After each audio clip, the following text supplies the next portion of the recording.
welcome to our webinar today. I'm John Zorn, Executive Director of Arts Reach, and it's great to have everybody with us. We've got a big crowd today for these wonderful professionals. Please type in your questions and we will take care of them at the end of their talk. First, we have Aubrey Bergauer. She is now consulting after a wonderful career with several arts groups, including Seattle Symphony, where she was fundraising, Seattle Opera, where she was in the marketing department, and her last staff position was as executive director at the California Symphony before she went out on her own in 2019. And then Luis Diez, he's going to be a regular here. Luis, we'd love to have you with us anytime. He's executive director of the annual giving at Muhlenberg College in Pennsylvania. And before that, he was with Baltimore Symphony in fundraising and Johns Hopkins University in fundraising. So we're going to be talking a lot today about how things are changing in fundraising and finding more donors and younger donors. So go ahead. Take it away. All right. Well, I will be the first to say welcome, everybody. I am so glad to be here with you. I know Luis is too. And the way we're going to do this session and spend our time together is I'm going to sort of act as host, and Luis and I will have a conversation. We'll go back and forth. And really, though, we want you all to ask questions. We want you to be in the chat. We want you to ask questions. I think our portion will probably go, I don't know, 20 minutes, 30 minutes max, probably, unless we really get on our soapbox, then who knows, all bets are off. But the point is we want to hear from you all. So welcome, welcome, welcome. Don't be shy. Whatever it is you want to say, we want to hear it. We want to have the conversation with you.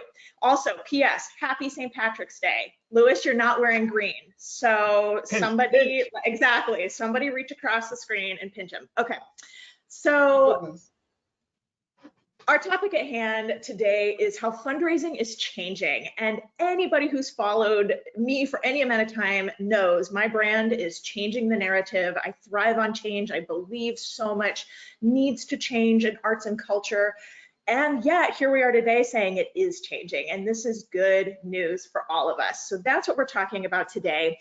And to start to dig at that a little more, just to tee this all up, what I mean by that is I'm now hearing all the time from organizations I work with across the country, Aubrey, we can no longer rely on the big donors at the top of the pyramid.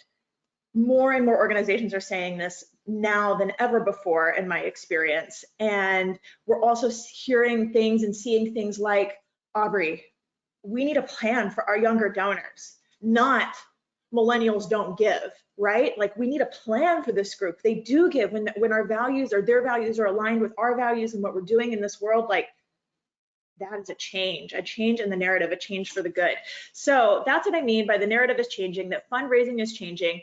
So if step one is that the dialogue is shifting, great, then step two would be, what do we do about it? Where do we begin? How do we act on it? So insert this conversation today is really just how to address all these issues. So here we go. I just want to say, as we're getting going, before I knew anything about Luis's arts experience in fundraising, I knew of him as a thought leader in fundraising. So I just want to say that for everybody listening. I just think Luis's ideas are so great. And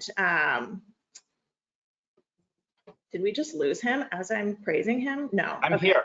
My video just like turned off of you. Okay, all right, that's weird. There you are. Okay, so I was like, oh my God, he's gone.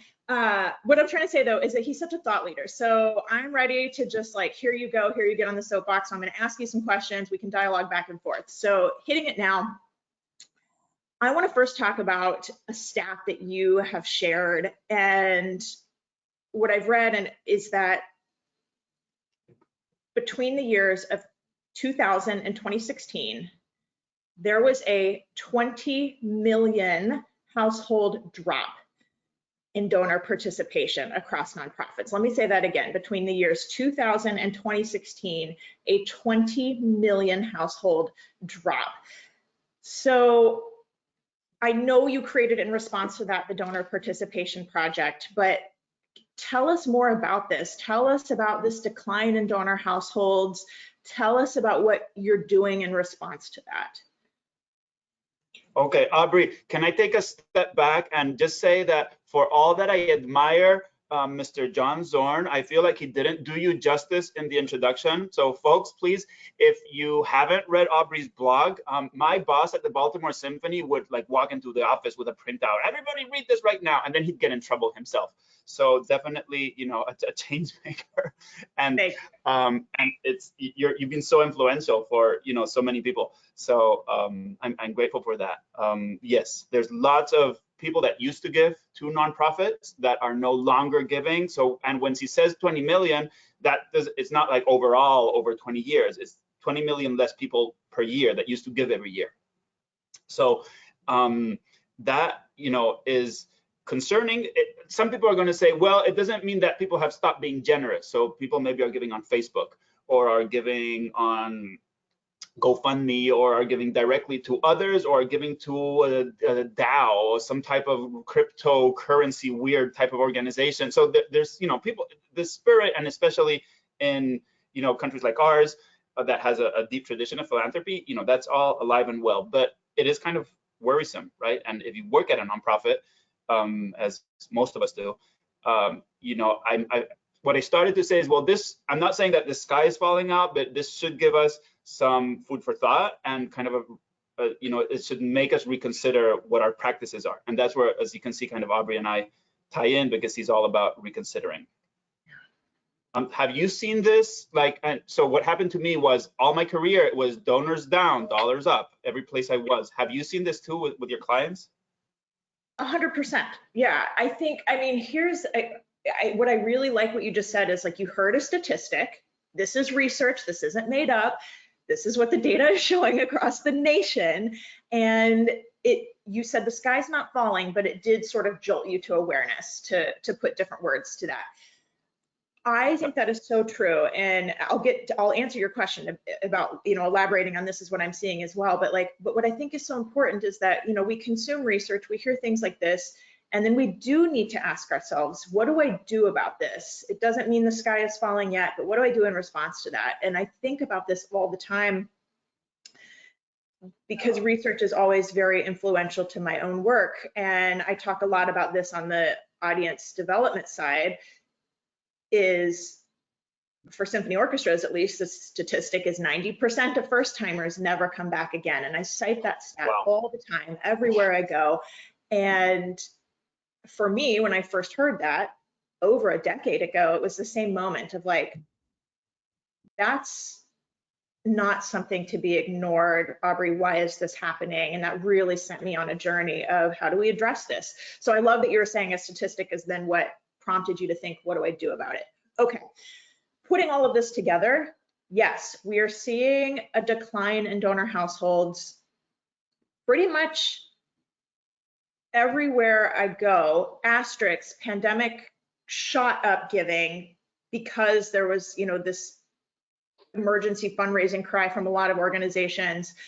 But now here we are 2 years after the pandemic began, and no, I have 100% of those donors renewed? No.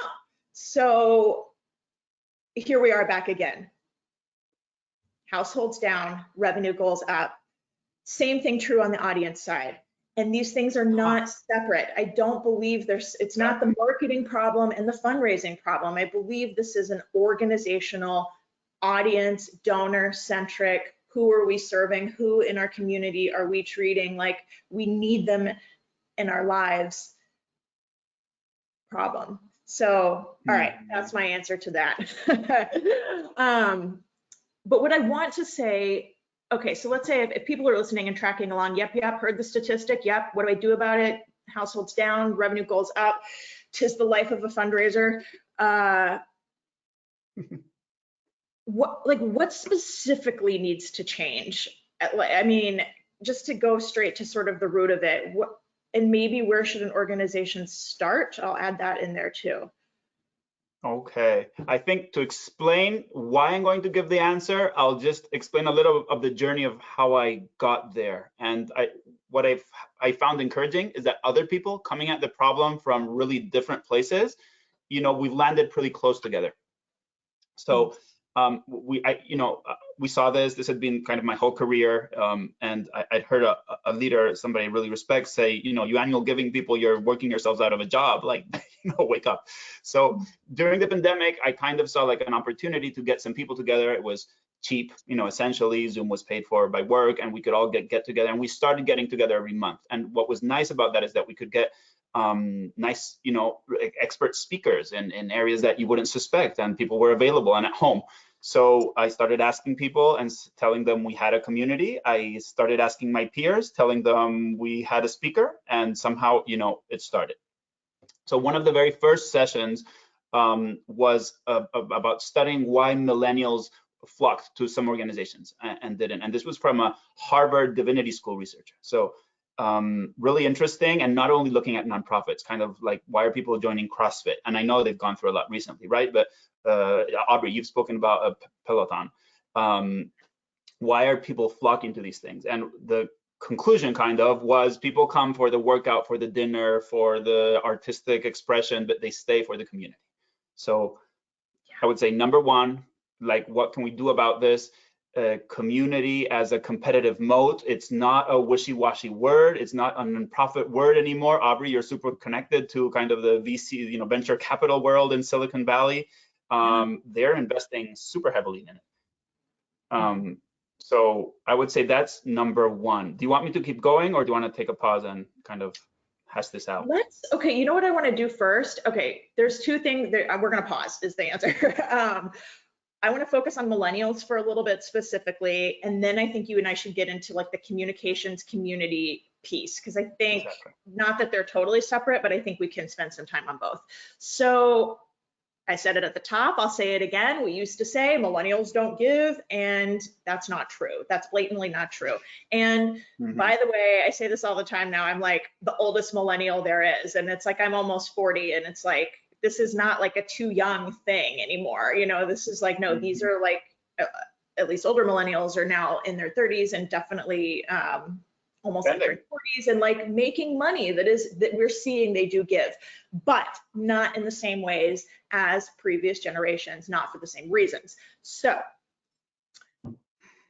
what have you learned about millennial donors? I think really is the question. And how can arts organizations do better with that group in particular that definitely has money on the table to give? So that's a piece where I kind of glossed over I haven't really been very crazy about this this kind of looking at our fundraising and marketing, like from and I know there's value in it, right? And obviously maybe some platforms are better suited to some generations than others. But what I was after was kind of those more, basic human values. And maybe this was just because I've worked in shops that we didn't have a ton of people, so we weren't going to spin off Gen Z's fundraising group. What we did, we just say, I love what you're saying, because I do. It's so funny. I do this on the marketing side all the time. I'm like, it's not like be on fill in the blank platform, because that's where the young people are. Like, newsflash, every generation is online. Like the adoption rate of even smartphones and whatever is like 90-something% in the United States across all ages, basically. I mean, it's just like, it's prolific. So my question was not so much, I mean, I actually like how you push back on my question, because it's not like, do we need a millennial giving program? Like, no way. Who has enough people that they have people to spare in their fundraising shop? Anybody? No. Okay. So that's not where I was going with this. So I just want to interject and say, no, I appreciate you pushing back. So finish saying what you were going to say with the freedom of like, no, it doesn't have to be. Yeah. There are differences in generations and why they give, but I agree there needs to be like just a massive shift in approach for everybody. So please continue. So I think you already teased it. I kind of culled all of this down and all of these ideas down into kind of 3 steps, more or less, right? So one is community, the second is communications, and stewards, I kind of put stewardship into that. And the third is asking people for the right thing, because I find that we often ask them for the wrong thing, like make a gift to get a champagne glass. that's probably the wrong ask. So, I think in a very big, and I know you have a lot to say about communications. So, maybe that's a good segue into that. Yeah, I mean, you're right. It's not the PBS model of like give and get and return and here's your tote bag and whatever else, right? So we know that. So the connection is the values, right? And so I mean, you and I were talking the other day about Charity Water, like them as a case study is unbelievable. And it's like, it's not just like, I don't want to write it off as like, it's easier to fundraise for clean water than the arts. Like, I don't know if that's true. I think they've done a good job of making us believe in the value of what they're doing, and therefore. And they're hugely innovative. They've done things that when I share, I also kind of went into my spy mode and I connected with some people. And when I shared, I get so much pushback. Like one thing they do is they have a group of donors that's super committed that actually funds their kind of unrestricted. So that then when they solicit all their monthly donors, they can say 100% of this goes to, the mission or whatever. So, it's kind of, they've inverted the pyramid, right? Typically we have our board members and our major donors fund restricted things. Okay, well, you can give 50,000, we'll let you name this premier, something like that. Yeah. They flip that, and there's so much, like, I don't know, it's obviously, not for everybody, but they're really innovative. You're right. That's super interesting. No, and I love that though, because it should be, as I'm hearing this from you, it should be that our most committed, most major significant donors should be unrestricted. They are the ones who've bought in the most to what we're doing. Therefore, here's the trust, here's the money to steward as you see fit as the organization. So it's like this organization. Anyways, we're going to talk about stewardship of the donor in a moment, but that's organization stewarding the money. But yeah, I love that. Oh my gosh. Okay. So values then segues into communication. So, so much to say here. I'll stop. Can I just say something we discovered also in DPP? Maybe this gets us started. We had another presenter say communities are fed with content. And that was also kind of a game changer for me, because like I've been at places and they bought like maybe a platform and they thought, oh, this is going to set up a community. People are going to be chatting. It's going to be so much fun, and then crickets. Yeah. And it's that active role of maybe the organization at first, but, putting out certain types of content that are more community enhancing. Yeah. Yeah. I say all the time when I'm talking about content, we call it content marketing, but content, if you're saying, it doesn't mean it's not content fundraising, but the term content marketing is educational information. For anybody who doesn't know the definition, educational information we're putting out there, any online platform, whether that's blogs, videos, infographics, I'm trying to think what else, audiograms, podcasts, I mean, it can go on and on, like any kind of content, photos, that is informative and intended to stimulate interest in the product or service, not to be overtly salesy. That's the difference. And by stimulating interest, that means we're providing content that is educational. So that is true for fundraising communities too. It's not just we educate on why this particular piece of music is interesting, what was the composer doing in his life, like that's helpful for ticket sales, but we can talk about when we're doing donor communications and fundraising content, there's all kinds of things, what is the impact of this work? There's a way we can do that that's not just here's the annual report, right? So I don't know, talk more like what's good content for fundraisers, if you don't mind riffing on that a little bit, just to give I'm trying to think of more concrete examples that we can share here. Okay, absolutely. So, and I think this ties a little bit back into what I would define as a community, because, that can be lots of things, but, I came up with this definition that I use. It's not maybe the best or the most exhaustive, but it's good enough. So it's when people get together in ways that are participatory, purposeful, recurring. So it's like, that committee that meets every month, and identify leaders. So you always have people that stand up, that lift their hand, and that you support in, having them do more, or you ask them for more. So then the content is kind of the same, right? It's participatory, so it's two-way. And that's why social media is so powerful as a tool. It can be used as a way to just push out ads, and that's one way, and I've seen that approach. But when it's at its most powerful, it's when it's two ways, right? So it's participatory, it's purposeful. So content, what you were saying, that it's not necessarily that you're asking for a gift, but it's always focused around the purpose. You're elevating the art form, you're making the art form more accessible. All those important things. We had a marketing guru called Mark Schaefer at the DPP, and he literally told us the marketing funnel is dead. Like, it just doesn't work. There's research out there. It's just people connect with other people and they like to share stories. And that's kind of probably your best strategy. Yeah. So those are some thoughts. First of all, +1 for Mark Schaefer. I think his book, The Marketing Rebellion, is incredible. And it's not just for marketers. It totally applies for fundraising. It's incredible. And yeah.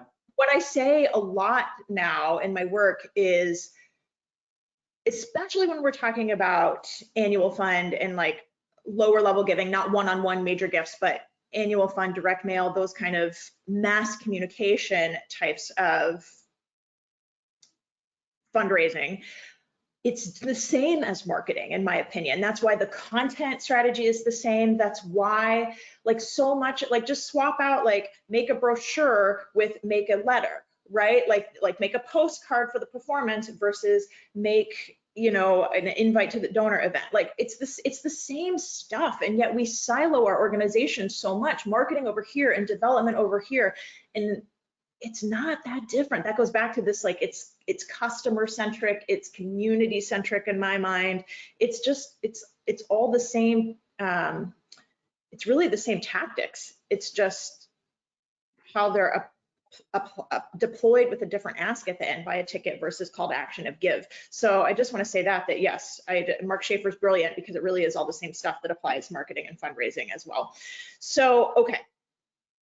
I also want to be clear on, this will be our segue into stewardship, I think, but I also want to be clear when we talk about donor communications, we're not talking about the acknowledgement letter saying, here's your tax receipt, right? Like, I just think so many times organizations think that's like, I don't know, I've been there, where it's like the hustle just to get the letters out the door this week. And it's like work, I know that, but I think sometimes then, like, we almost over focus on it, of like, count it as a communication touch point, and it's not carrying that kind of weight. So especially when we look at statistics about, I've heard this, you tell me what you think, the #1 reason donors don't renew is because they didn't feel thanked enough. I've heard that, or some studies show that, maybe not every study. I don't know what, okay, yeah, you're like, maybe not, but I don't know, use that as a segue to stewardship. Like, what needs to happen so that a donor does feel appreciated, valued, continuing this communications, marrying it with stewardship? Like, how do we get them in the community so they're sucked in, want to stay with us, want to renew? Yeah, so a couple of thoughts here.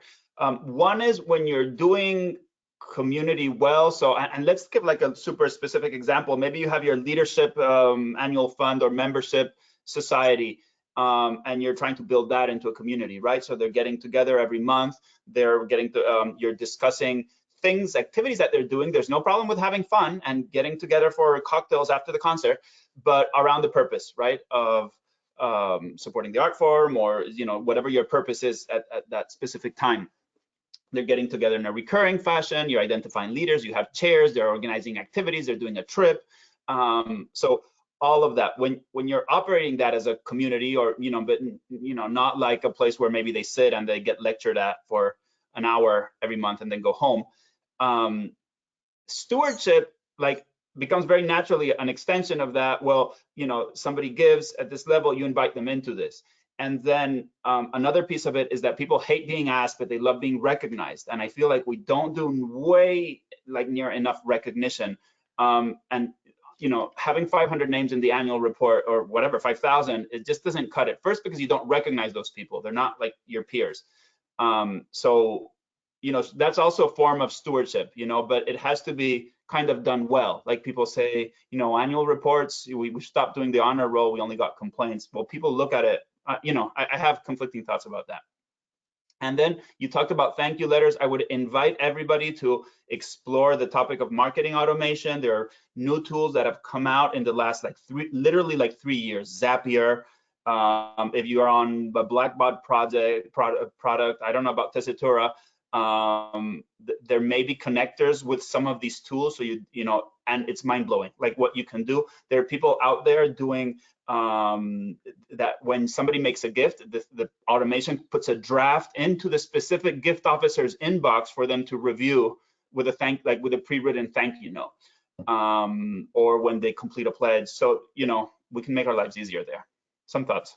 Is that helpful? Yeah, totally agree on that. There's so much automation. You're right. Even in just the last couple of years, like so much automation that we do not have to do this the old school, very cumbersome way. So, okay, great.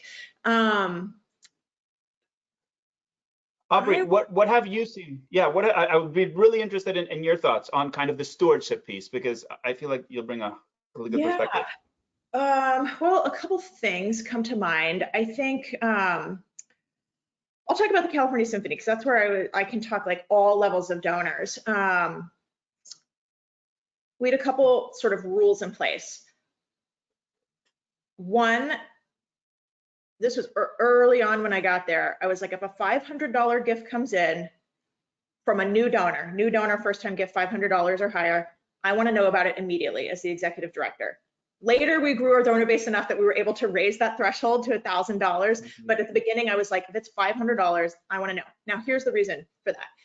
One, if somebody's first gift is $500, like there is absolutely more where that came from. And so I want to be on the phone within 24 hours if I can. Again, smaller shop. I didn't have a major gifts officer. I was like, I got to call and thank them, because there's more where that came from. Two, nobody gives away their last $500. Nobody, ever. Not, and definitely none of the first time donors. So that's a great phrase. Yeah, and so like, I mean, this goes out to all kinds of stewardship. Like there are lower levels that we need to be thanking because again, nobody gives away their last $500, right? Okay, so that was a rule. Another rule we had was anytime we were talking to donors, even if it was an appeal letter, segmentation. Like we can, and it just goes back to the automation and the tools we have available. Like we can personalize everything. If I get one more email or letter from insert any organization that says, dear friend, I'm just like, I think my head might explode. Like, so if anybody's doing that, just stop. We have the tools available to us. And I know sometimes it does take more time to personalize. Time is money. And time is money in fundraising for sure. I believe that, even though there are ways we can make it more efficient. Okay. So there was that, like personalize, segment. We would say, you know, like if it's a lapsed donor, we would put out their giving history, like, because not every lapsed donor really, like, they're not thinking like, oh, it's been actually 55 weeks since I last gave. Like literally nobody is thinking that, right? So, yeah. So we would tell them, you know, we haven't heard from you in the past year. Here's your giving history. Like, okay, more merging, more fields. Like it's not rocket science, but like personalize. That was a rule. Another thing, here's what we were considering when I was leaving. So I'm not sure if they're doing this now or not, but going back to the acknowledgement letter process, fine. If it can be automated, fine. I know there's a lot of like automatic emails, especially when the gift is online, fine, keep all that. But we were considering, what if we did away with like the formal letter that's very clinical, very stale, and instead, what if within a week of getting that gift, they get a thank you card in the mail? Like really, truly like shifting it to like, you know, get away from the A10 envelope and instead like something that looks like a thank you card. Okay, then what do we do for our like tax requirements? How many people get calls from a bunch of donors every January, February saying, hey, can I have my giving summary for the last year? I need it for my taxes, right? I'm like, why don't we then use January as a touch point for all of our donors to send them a courtesy mailing of their giving history of this calendar year? Applause from Lewis. Okay, so yeah, and it's just like, I don't know, it's just, for me, it's like, it's, again, it's not rocket science, but it was like, wait, my entire career, we sent an acknowledgement letter for tax purposes within 1 week of receiving a gift. Like, Aubrey, you don't have to do it that way, right? Yeah. So anyways, like those are a couple ideas where it was like, how do we do that? And then really like any donor communication, email, whatever, thank you, thank you, thank you was always, always part of the message. Like, we do this because of you. Okay, I'll say one more thing and then I'll get off the soapbox a little bit. For non-donors, this is where this is important too. I'm very particular about not soliciting. Don't solicit too soon. It's like a whole soapbox. Anybody who wants to know more, please read my long haul model. It's my most read blog post. It's on my website. If you don't have that understanding, haven't heard me talk about this before, when not to solicit. Okay. That doesn't mean we're not communicating with that group too, to prime them for when the time is right to solicit. And so I'm very careful about communication of, okay, even though I feel like we shouldn't be asking too soon, to make sure. So if you're a donor, thank you, thank you, thank you, thank you, thank you, all the time, all the time, all the time. Can't say it enough. If you're not yet a donor, the message is, you know, we're so glad you're here. We're glad you bought a ticket. We're glad you subscribed, whatever that group is. And also working in, you know, we are so grateful to our donors who make this possible. Like, I'm thanking the donors who aren't even part of this group, because I'm like seeding the idea that, like, we need donors. Your ticket purchase is so valuable, but it is not enough. Devious. Thank you. Versus the line of, like, who's put this in? Okay, raise your hand if you put this in your appeal letter before. Ticket sales and admissions do not cover enough of our budget, like stop. Instead of that, it's like there's other ways to message that aren't so like on the nose and me as the organization. Okay, getting off the soapbox now, pausing, but those are some thoughts on stewardship and thanking. Can I share some, like, you know, I don't know that there's industry research, but definitely I speak with a good number of people. That appeal or that letter, that tax summary letter that you mentioned, when folks include a return envelope with that, and when I do mine, I put, you know, if you want to make your 2022 gift at this time, you know, we've enclosed this as a courtesy. That's typically the highest grossing appeal letter that places do. And I've heard that several times, and I found that to be the case as well. And that goes out in the new year. Yeah, and the easiest way to solicit is to recognize, and you just said it. So think about putting those thank yous in front of people, not only who gave, but who didn't give. You know, I think. Yeah, great. Oh my gosh, love it. Okay, I want to switch gears a little bit and talk about monthly giving. So I'm going to share my thought journey on this, and then you are a part of that thought journey and my own sort of like evolution on this. So, you know, go back, I don't know, 6 years, whatever. And I was like, monthly giving, interesting, right? Okay. Fast forward maybe another year and I'm like, I think there makes some sense here. Some people do want monthly giving. Okay. And I sort of like thought of it as this other thing over here. Yes, we can get that channel going. Okay. All the questions that everybody else had. Wow, it's a lot of work if they change their credit card. It's a lot of work. What if they blah, blah, blah, blah, whatever. Okay. Like, did all that.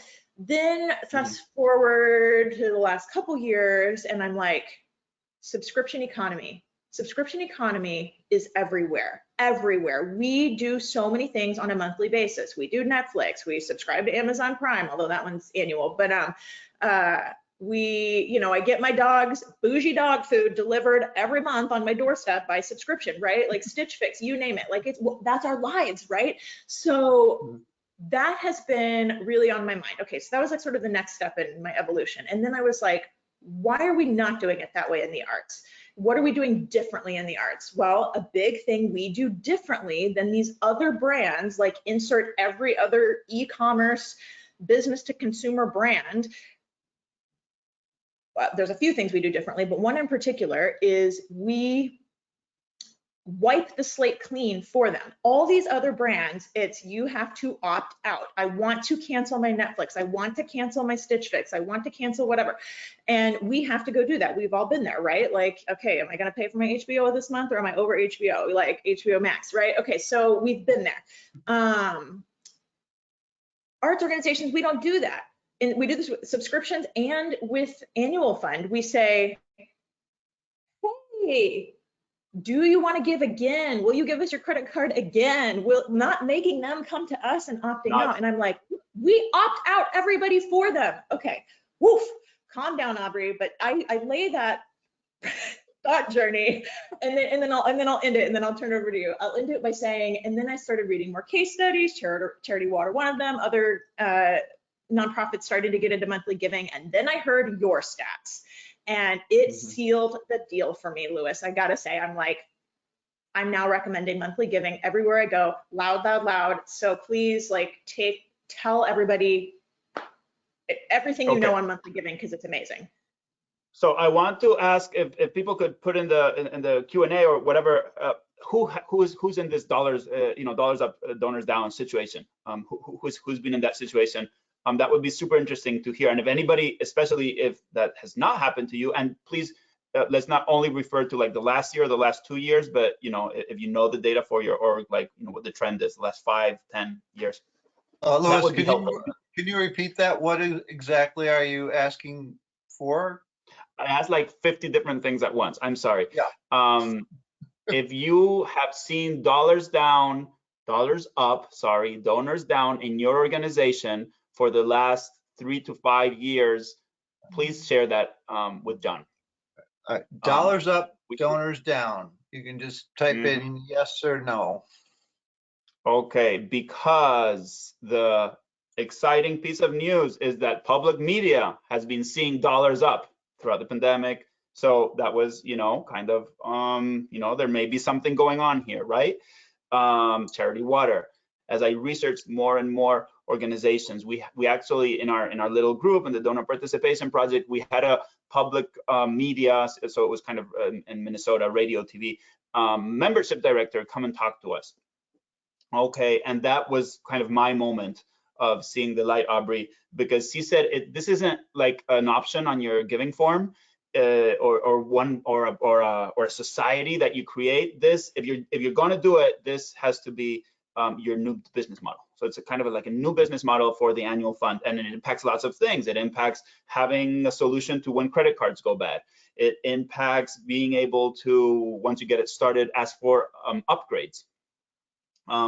But the cumulative effect is tremendously powerful. So imagine if you're comparing people that give maybe $100 per year. First, monthly donors tend to give more per year. So maybe they'll sign up for $10 per month. That's 120. Okay. Number two is that they Still stick a 20% around. increase over $100 annual gift when you. I mean, not bad, right? But Yeah. when you see the effect in the aggregate. So first that, then second, they retain at a much higher rate. And first-time donors, the retention rate is super low. I don't know exactly in the arts, right? But it can be anywhere from 20 to 40%. Monthly donors retain at 70 to 80%. In my organization, they're at 90%. This retention you'll also rate see month to month or year over, or like a year, 12 months later, they're still at 90%. So people the chance that somebody who gives this year will give again next year. Okay, yeah. That's yeah. Amazing. So it's super high. If you look at the data for your organization and you like do a pivot table by people who gave once in a fiscal year, twice in a fiscal year, or 3 times plus in a fiscal year, and then see how many of those give the next year, I guarantee you're going to be like, your mind is going to explode, because they just tend to, it's like the more they give, the more they give. Yes, yeah. So, so those two things mean that over a 5-year period, and I have a spreadsheet that I can share with people, monthly donors will raise 400% more. I mean, it's like the Warren Buffett thing of the compounding interest. So at plus, they've also retained, and we all know that people that retain for a longer period of time tend to be better major gift prospects, planned giving prospects, yada, yada. So when I learned this, I thought, why aren't we, like, I thought kind of the inverse of where you started the journey, Aubrey, was why aren't more people doing this? I just don't understand it. Our school was the first one, I think, in higher ed to just default to monthly for everything we do. And I tell you, there's resistance. Like, it's like people, lots of questioning. Yeah, change is hard. I preach change all the time, but change is hard. That's the truth. So, okay, when you say monthly giving is the default, like very tactically here, like this is okay. on the webpage, in the direct mail appeal, like how are you doing this? Okay, so online, don't have 1,000 options for sustainer gift, like recurring gifts. So lots of people, when they say, okay, first you convince them to like default to that, so that the little box that's checked is the recurring one first. And you say, well, we're tricking people. Well, no, you're making a choice, which is the same choice that you're making when you're telling them that they have to give one-time gifts. So you're just making another choice based on the long-term sustainability of your organization. And if you want to put a, something explaining and thanking them for that, do so. But then they put monthly, I want to make a monthly, weekly, quarterly, yearly, bi-yearly, and there's like 10 options. So again, like analysis paralysis, don't do that. Just have one option that's monthly. Second place that people kind of make a mistake is they ask people to set either a schedule or a stop date to their monthly gifts, which is not necessary. People aren't like there's nobody knocking at your doors begging for that feature. Just when you sign up to monthly, you get it forever until you sign off, and you put it there. I mean, you're not hiding anything. You're just saying, if at any time you wish to change the amount or cancel your monthly gift, please contact email, and you send that in every communication, so that's online. And of course, I know, Aubrey, I'm sure I went through those Amazon webinars where they say don't ask for more than 7 pieces of information. So, there's lots of conversion optimization things out there. Telephone. So talk with your telemarketing vendor and get them to have their first ask before a monthly gift. And we have students, we had to redo the scripts. It's a whole change of concept for everybody in the industry. And I got pushback too. Yeah, but wouldn't you rather get the money right now? And I said, no, because this is what's going to get us out of this hole that we dig for ourselves every year, where it's the first day of the fiscal year and we're, here again. Then in the mail is a little bit trickier because we had lots of very loyal donors who like to give by check, and we don't want to take that away from them. But we added a box saying, monthly gifts, there's some benefit, benefit. And, please choose your monthly. If you want to make a monthly gift, please choose your option here, in addition to the rest. So I think, that was a lot. Does that help? It helps me. I love it. So, okay, what I thought might happen did happen. We got going, and here we are 45 minutes later, and we're still chatting. So, surprise. So, John, I'm going to pause. John, if there are questions, feed them to us, because I want to honor what I said at the top, which is we want your questions. So let's do it. Okay, great. So we do have a lot of questions. Let's kind of dive in. Here's one for Aubrey. With the concept of patrons having to opt out of renewals instead of the typical opt-in, would automatic renewal possibly lead to renewing at the existing or same rate and not allowing for an increase in their amount?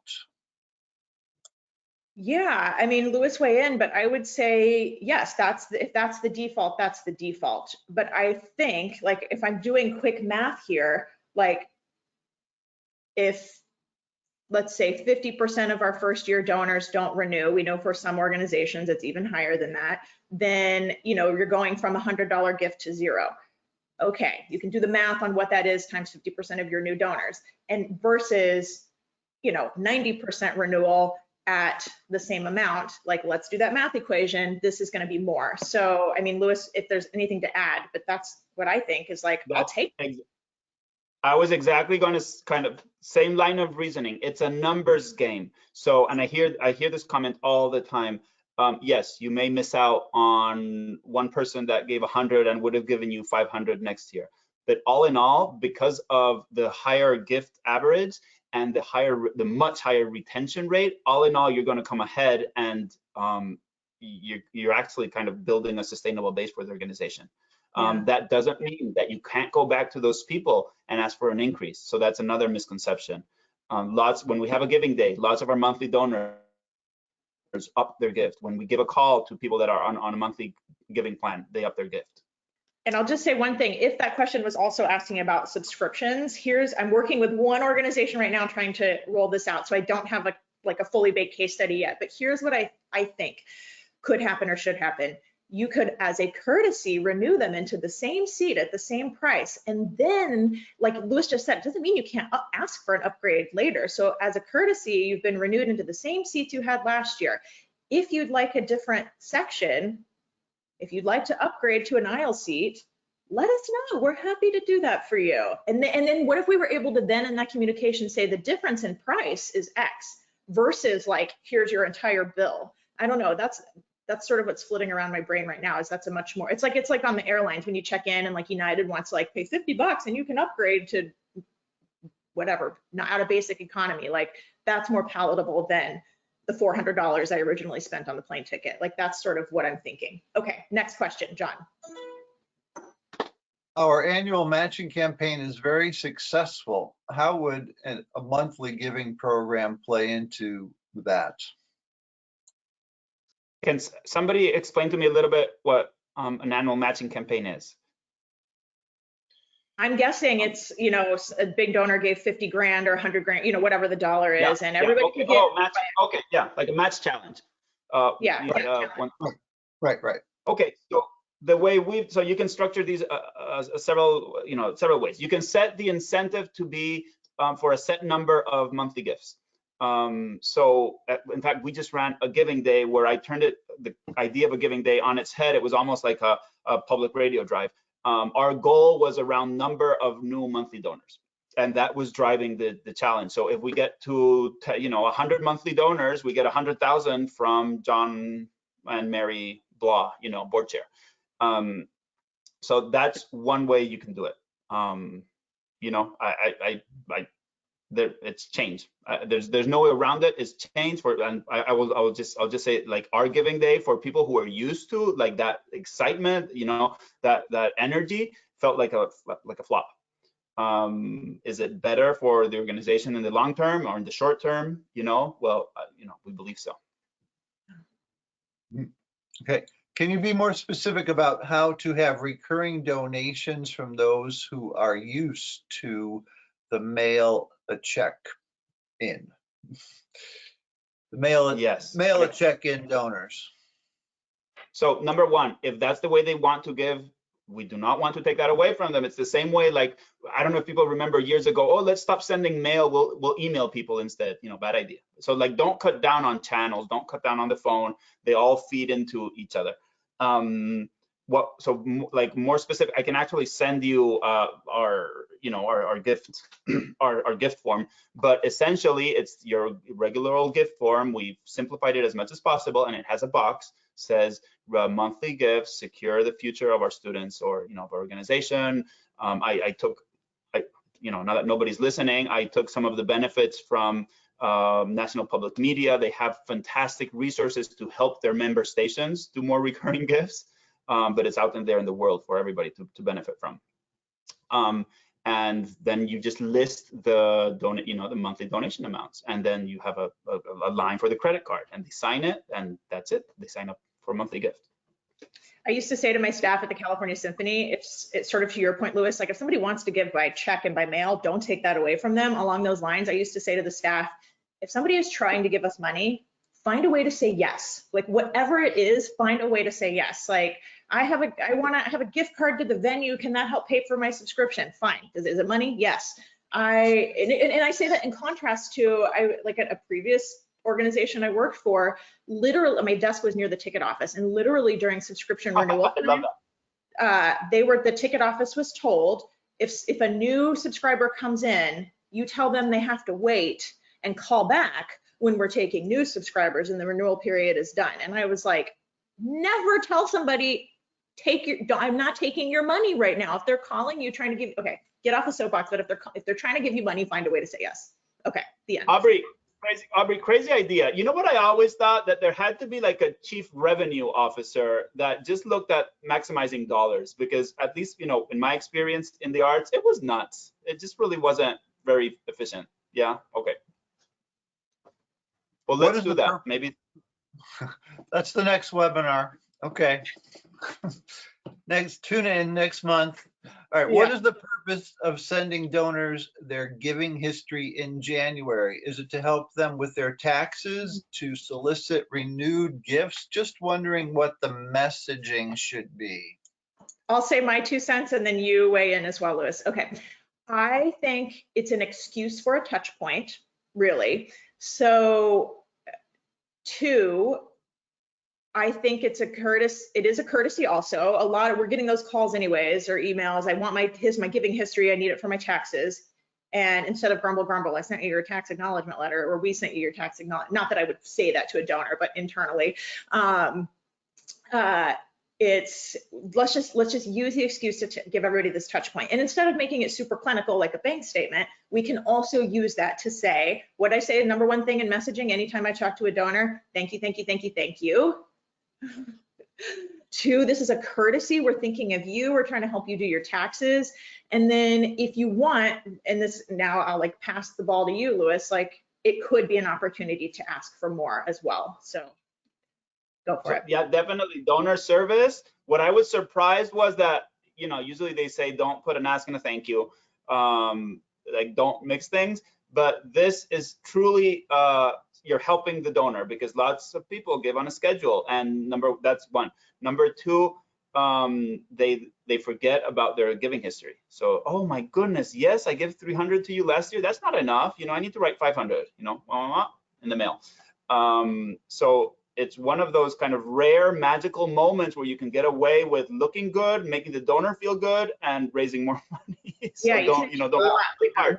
Yeah. Aubrey, I don't know if it was hard for you at the California Symphony to like pull it off. Every org I haven't been able to do it with every org I work with, just because of the data kind of intensity. The data pull of giving history, you mean? Yeah. Really, I'll say this. We need to be better about data. We need to be able as organizations to pull a file, Excel sheet or whatever, CSV file of a donor's name and giving history over the last year. Like if we cannot do that and send it to the printer, I think that's a real kind of alarm bell in my mind. Like we need to be competent at that. That's about it. John. What platform do you use for monthly donations? Aubrey, if you have suggestions, pitch in. I've done all types of crazy things. One was when I was at the Symphony, we actually had a horrible, and Aubrey, I know you look at this, you know, process, and it actually required that you log in before you can make a gift. So that was just nuts. And I rebuilt that in Wufoo. So, and you know, the free it was a paid version of Wufoo. So, I mean, you know, I'm sorry that it's, so you can do it really kind of on the cheap. Right now, we actually have a custom site. But my thing would be like every time you talk with your web designer, with Tessitura, with your form provider, you need to ask these questions. Can you default to monthly, for instance? You know. Yeah. The only thing I would add to that is whatever CRM you're on, ask if this is something that they offer. I think most do at this point, and I always say if it's not working or you need some customization or you need API access or whatever, I say this all the time to my staff and clients I work with, like we're a paying customer. We pay, like I think in the arts sometimes we like get so entrenched in like we're poor, we're understaffed, we're lean, blah, blah, blah, blah. But this is one area where it is like, we are paying to be a client of these CRMs. So we tell them we need monthly giving and they need to provide that and help us integrate that. Bam, okay. Okay, I think we have one more question unless, you know, people want to chime in here at the very end and ask their question or comment. What database software do you recommend for communication, automation, etc.? Oh, I get asked this all the time. If you have an answer, go. I have a no. I was struggling with this. Go ahead, please. Okay, this is another one. Like it has got to integrate with our CRMs. Like it's so like it doesn't always, but okay. My favorite is MailChimp. I just think they do so many things well. They are a company based on data themselves. They are all about helping with marketing automation, et cetera, et cetera, et cetera.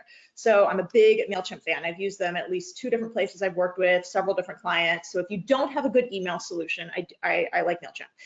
That said, I also go back to what is the best thing to integrate with your CRM, like I said. So if there's another solution that works better, the Tessitura people are on Wordfly most often, that kind of thing. MailChimp is a better product than Wordfly, but the way they talk to each other, Wordfly and Tessitura, I think in my mind, probably beats the better functionality of MailChimp just because the flow and the efficiency is there. That's sort of where my mind is on that. So basically go for optimization, I think, and like what makes the flow combination of best workflow for staff to equal best experience for donor. And like, those are the levers we're weighing, I would say, weighing and pulling. Yeah, I'm not so familiar with the tessitura environment anymore, especially since kind of I've gone into down this automation rabbit hole in the last few years. But asking whether it integrates with tools like Zapier, and at least maybe if we start asking, it will happen. No, if it's not there already. Paying clients, we should be asking. Yes, yeah. Yeah, but I also, I also have to say this is an area where so many places are underinvested. Like, please just probably reach out to Aubrey and see, could recommend people, kind of, process improvement, getting things going smoothly, and saving probably, hundreds of hours in just moving things around in Excel. Okay, well, power to the paying customer. Excellent. Okay, that brings us to the end of our hour. Aubrey and Louis, a big round of virtual applause. Thank you so much for sharing all of your expertise and really groundbreaking ideas. This is really exciting, and that's why we're doing this. So good job today, and hopefully we can get together again soon with everybody and talk some more about this stuff, okay? All right, thank you all. Have a good one. Happy St. Patty's Day. All right. Bye. Bye-bye. Bye-bye. Thank you.